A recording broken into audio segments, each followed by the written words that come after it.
Hello. It is I, Akiva Johnson. Yes, that Akiva Johnson. The one that wrote the book, The Protectors. Book 1 is Child of the Prophecy. Yay! So I'm glad we could spend a little bit of time together here on YouTube. I'm very excited about this video today. Let's see. So I've been working on book 2 right now, and I'm doing pretty well with that. So I know I should be able to release this book 2 before the end of the year. That was my goal originally, sometime before Christmas. So I'm thinking I'm right on goal with that. So yay for me. I'm happy about that. I'm happy for me. I'm happy for you. And it's still looking like that's going to happen. Hopefully I don't run into any bumps along the way as far as that goes. But that's what I'm aiming for, okay? So the end of the year, 2015, I want to have book 2 out of the second book of The Protectors, okay? All right. So what have I been up to lately? Lately, we've been having a really nice summer. The weather has been really great in the part of Florida that I'm in. I've had a great opportunity to do a couple of fun things here and to get out of the city and the state for a little bit and have a little bit of fun time. So we went up to New Orleans, which is it's really just a short drive for us. It's about 3 hours from where I'm at. And we drove up to New Orleans and you know, there's great food up there. There's fun, a little bit of music, whatnot like that. So we listened to some jazz and we had some good food and whatnot, and visited for a little while and came on back. Then when I came back, I broke a tooth. Well, you can't see it now because I'm fixed, but I did break a tooth. Ooh, not fun, right? So I had to get some dental work done in my mouth, which wasn't fun. And the worst part of it was that was during my vacation time. And you guys know I'm a fan of taking some time off and doing little fun things here and there, even if you don't do anything major. Try to have some off time and some vacation time, even if it's a weekender. Make sure you take full advantage of vacation and recreation time. It's very important to keep your stress levels in where they're supposed to be. Cheers, right? And that has cinnamon in it. Yum. Okay. So did my dental work, went to New Orleans, and I haven't had a chance to read very much in the last 2 weeks. So I haven't done that. I've been doing so much writing. I've been working on finishing book 2, hoping that I can have it finished by the fall so that I could go through, do all my editing, do a couple of months of editing, and then have it released in time for Christmas. So I haven't really been doing very much reading. In addition to that, I've been working on book 1 of a different series. So between the 2 books, that left me with not very much reading other people's work, but mostly just writing my own stuff. So I haven't did that much reading lately, which you guys know that's very out of my character. I read all the time. So I'm a little out of date with my reading. All right, so the last couple of movies the last thing I want to talk about as far as that go is the last movies I've seen. Okay, so in the last little bit, I've seen 2 movies. I think in the last week or 2, I've seen 2 movies. I've seen Tomorrowland, which is that Disney flick And that was really action packed and really good. It kind of left me with a weird taste in my mouth because I thought his relationship with the childlike robot girl was a little bit um, creepy. It just seemed a little bit odd. I think I wish they would have better explained that relationship, and I wish they would have better explained how he got kicked out of Tomorrowland. Because the explanation that they gave left me going, huh? Um, so, um, but that's just me. It made me think that he was a grown man and she was in the body of a child, even though she wasn't a child. She was in the body of a child, and it seemed weird that he was that. The relationship that he had with her was a little bit borderline creepy, you know. Um, so I didn't that part of the movie I didn't care for. Um, and then the next person that he ended up they paired him with was a teenage girl again, and I thought, hmm, uh, because he had the creepy relationship with the robot girl, it made me think I wouldn't trust this guy with my daughter. So I wasn't that sure about. George Clooney did a very good job in the movie, but the way it was written and the creepy relationship between the two characters made me go, hmm.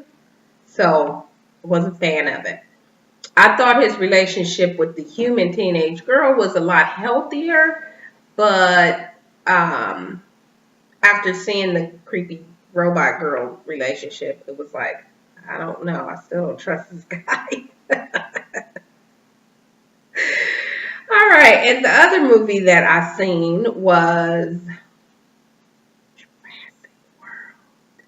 Jurassic World. Okay. So I've read the Jurassic movies. I mean books. And I've watched all the last Jurassic Park movies. I have the little set that I've had for years. In fact, I was just looking and saying I need to update my set to a Blu-ray instead of the DVD set. Um, and that I plan on doing really soon. I actually like that movie a lot. It was, oh, uh, it was right up there with movie one. I keep saying book one. The first movie was really awesome. I like the second and third movies, but they weren't. I think I like which one? The third movie more than I like the second one. Yeah, I think. Yeah, that's the one I like the most. The first and the third movie. But if I had to put them in order as to which movies I like the most, I would say the first one, which is Jurassic Park, and then that fourth one that just came out, Jurassic World. Now, Jurassic World is only slightly behind Jurassic Park. So you know it's amazing that the fourth movie rates so high that it's almost as good as the first one.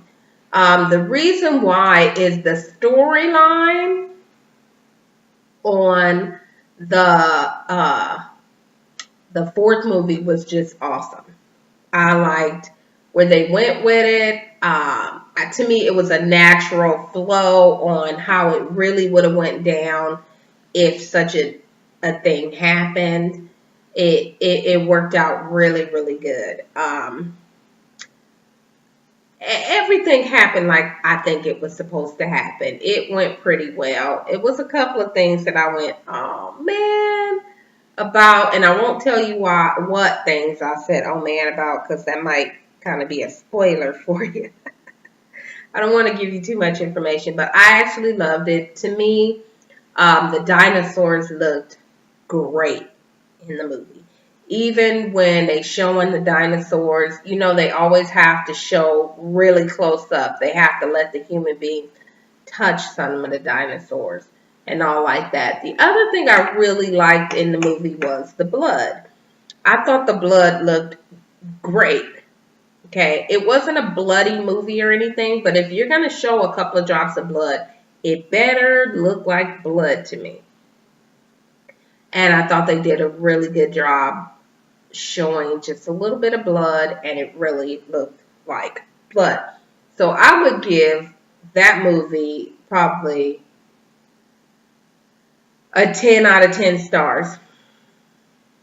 It really was right up there with I could see that being one of my favorite movies of all times. I could see myself buying that movie to add to the previous trilogy of that series that I already had, and watching it and binging out for a weekend or something like that. But it is an awesome flick. I would recommend it to anybody looking to get wow, who need their dinosaur fix. And we all need sci-fi dinosaur fix every now and again. It's an essential thing.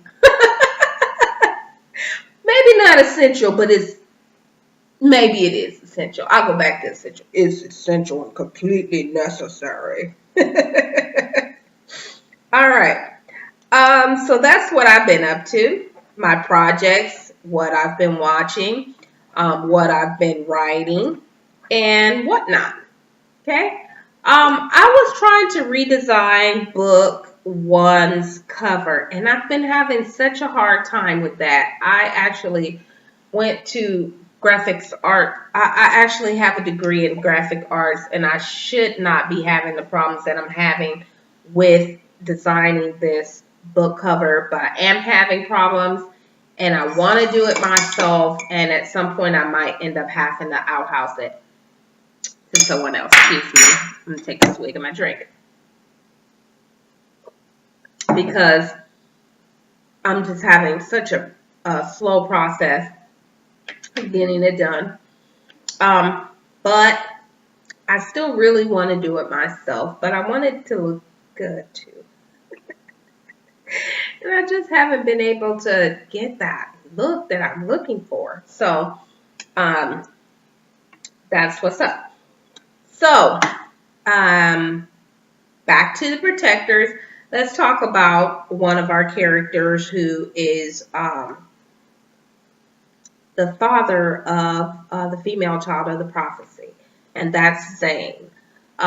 Zane is really one of those tough guys that you really, really can't help but love. He's a very small kind of dude, but he's tough.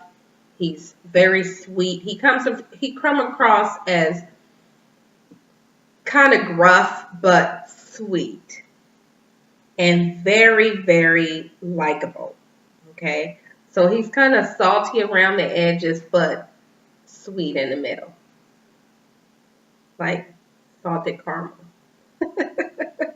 Or caramel. Like those caramels that you buy with sea salt on them. I guess. I don't know, but that's how I would describe him, like a salted caramel. All right. So we're going to be reading a little bit about what Zane is up to, and we're going to read from chapter 2, which is called The Child of Hope. Because the child of the female child of the prophecy is referred to as the child of hope. So, hence chapter 2 is called The Child of Hope. This is our first kind of intro to female child of prophecy. So I hope you like what I read about our female child of the prophecy and her father, who is Zane. All right. So here we are, chapter 2, The Child of Hope. Zane ran toward his truck, but was picked up on the way by Sue in her Jeep. There were 2 others in the Jeep with her. Zane didn't recognize them. It only took 3 minutes from the time the beacon was received to the time they caught up to the center of it all. The first thing he heard was, "Bring her to me. She's mine." He charged the giant shadow force with nothing but teeth and claws. Zane was small for a protector, standing about 5'7" in human form and 5'9" as a protector. He was dwarfed by the shadow force that he charged.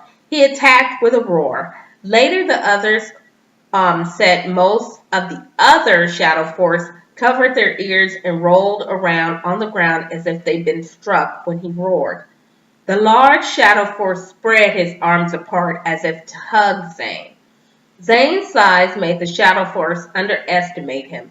Zane leapt on the beast, teeth first, biting into the shadow force's throat.